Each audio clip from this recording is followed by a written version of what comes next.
Merci, Madame Lienemann. Oui. Monsieur le Président, Madame la Ministre, je ne doute pas que vous allez apprécier à sa juste valeur les louanges de nos collègues de la droite. Quant à vos qualités personnelles, elles sont tout à fait méritées et je les partage, mais j'y vois aussi des louanges au regard des orientations proposées par le gouvernement.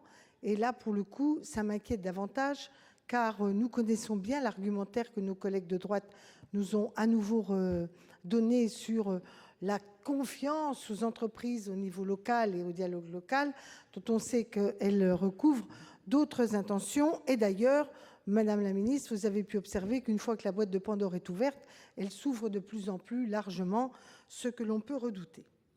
Alors, beaucoup d'arguments ont déjà été donnés, le temps n'est pas venu à cela. Je voudrais toutefois rappeler à notre collègue qui parle du modèle scandinave que j'ai justement donné l'exemple de la Finlande, où vient d'être signé un accord de compétitivité et où justement le verrou que les syndicats ont souhaité mettre, c'est qu'il y ait la hiérarchie des normes et qu'on ne mette pas la primauté des accords d'entreprise. Ils ont signé un accord de compétitivité. L'ensemble du gouvernement, l'ensemble des syndicats et les sociodémocrates faisaient de cette question une question centrale. Pourquoi j'insiste là-dessus ? Car oui, il faut négocier dans les entreprises. Quand il y a démocratie, il y a pouvoir. Dans les modèles sociodémocrates, il y a du pouvoir donné aux salariés, notamment, d'ailleurs, ça fait culturellement débat dans notre pays. Mais quand il y a des responsabilités qui sont prises, il y a aussi des contreparties en termes de pouvoir exiger des investissements, exiger de l'investissement, exiger des retours une fois que les efforts sont faits et que les bénéfices retournent. Dans la démocratie, il y a pouvoir. Nous n'avons pas ce pouvoir pour les salariés dans notre pays. Et moi-même, j'avais proposé que, puisqu'on veut de la négociation d'entreprise, qu'on négocie sur le CICE. C'est une aide publique. Elle pourrait être négociée en contrepartie.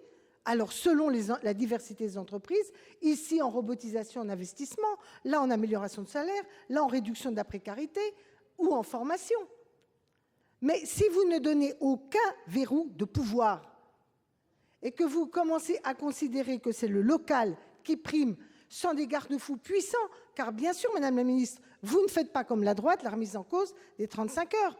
Vous garantissez l'heure légale. Mais voyez, c'est comme le débat sur la sécurité sociale. On nous dit toujours, c'est pas grave, le socle minimal est garanti par la répartition et le reste vient en surcroît. Sauf que justement, ça ne peut pas être résiduel, ça ne peut pas être le droit social réduit au minimum. C'est l'entièreté de l'équilibre entre le capital, le travail, l'investissement, le travail, l'immédiateté, la pérennité, le local de l'entreprise, la branche, l'intérêt général du pays. C'est cette articulation qu'on avait construite, non sans difficulté, avec tant de luttes, qui, d'une certaine façon, petit à petit, se détricote. Et donc, pour ma part, avec mon groupe contre la droite, je vote contre cet article, mais aussi, j'attire l'attention du gouvernement qu'il faut le réécrire et négocier. Très bien. Monsieur Houpert.